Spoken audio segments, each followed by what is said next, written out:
आपने आज तक भी पार्वती जी, सीता जी कभी आपने घूंघट में देखी?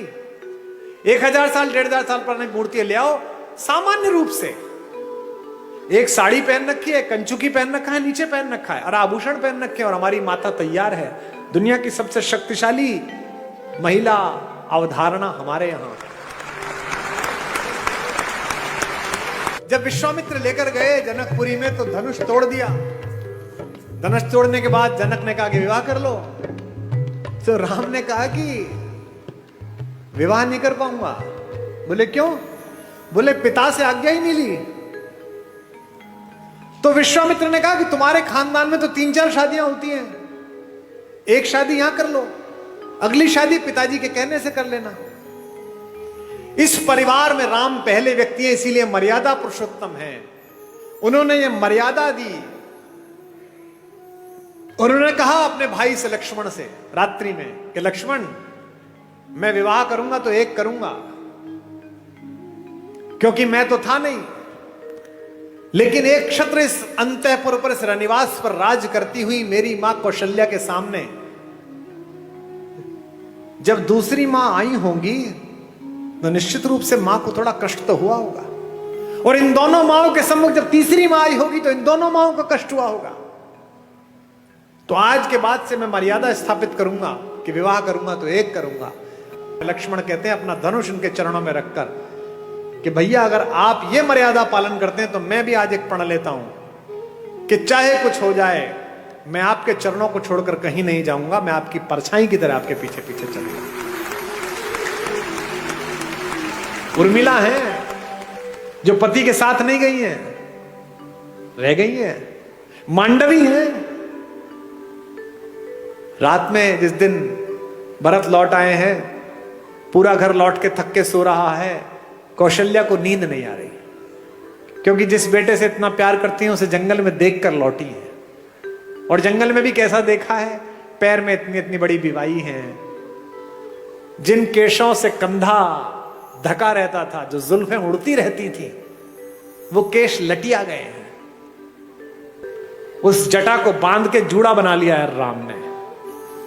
पूरा शरीर टैन हो गया है, जल गया है, चेहरे पर तेजस्विता है, लेकिन क्या है, 24 घंटे कंधे पर धनुष रखना पड़ता है लक्ष्मण को और राम को, तो यहां मूंज के निशान पड़ गए हैं राम के कंधे पर।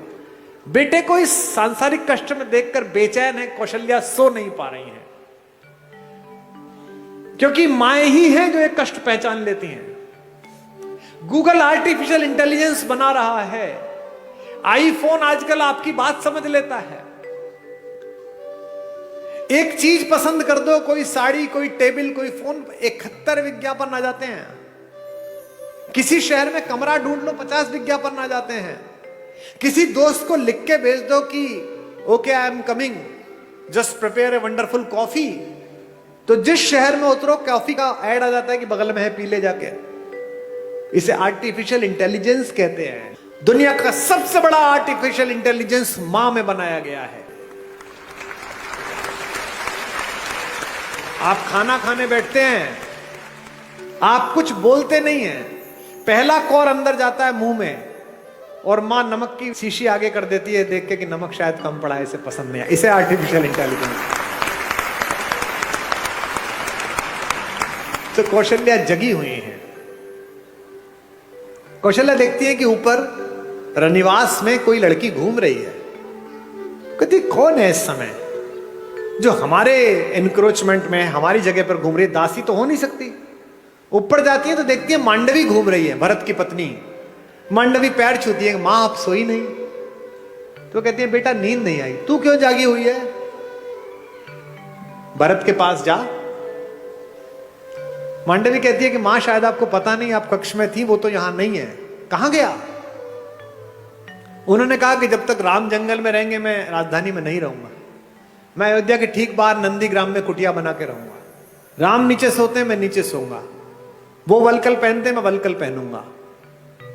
वो चप्पल नहीं पहनते, मैं चप्पल नहीं पहनूंगा। वहीं से मैं अयोध्या चलाऊंगा।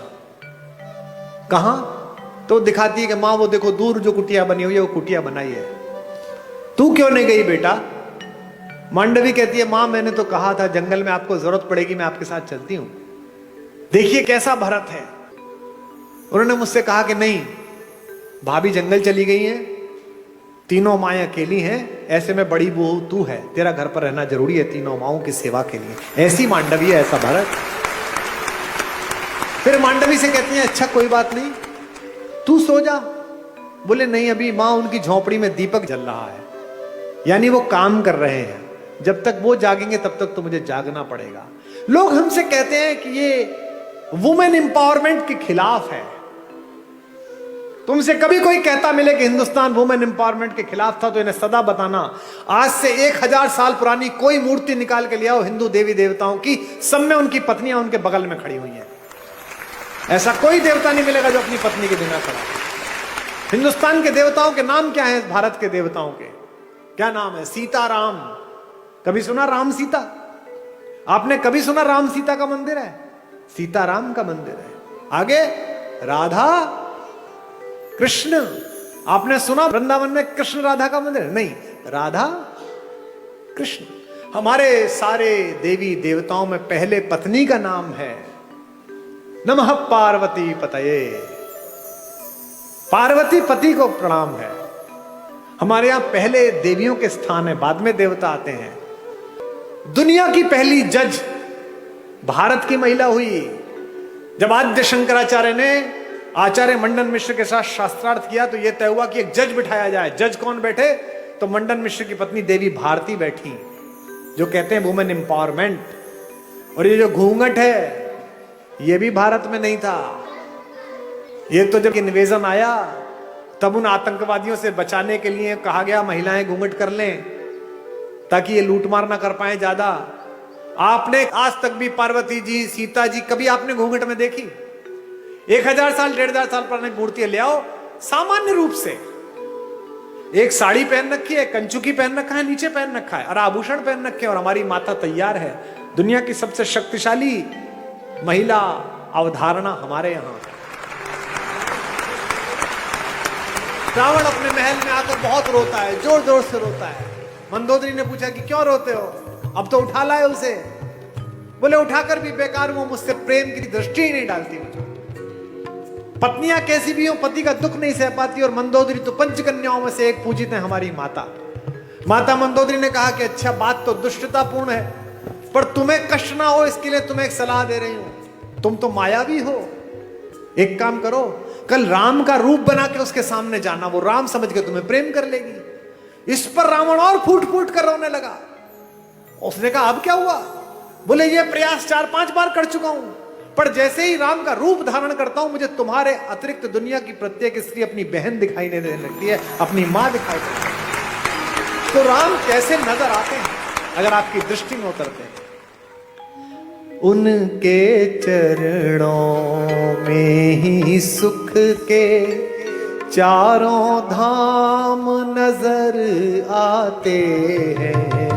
उनके चरणों में ही सुख के चारों धाम नजर आते हैं। भावनाओं के और भक्ति के सब आयाम नजर आते हैं। भावनाओं के और भक्ति के सब आयाम नजर आते हैं।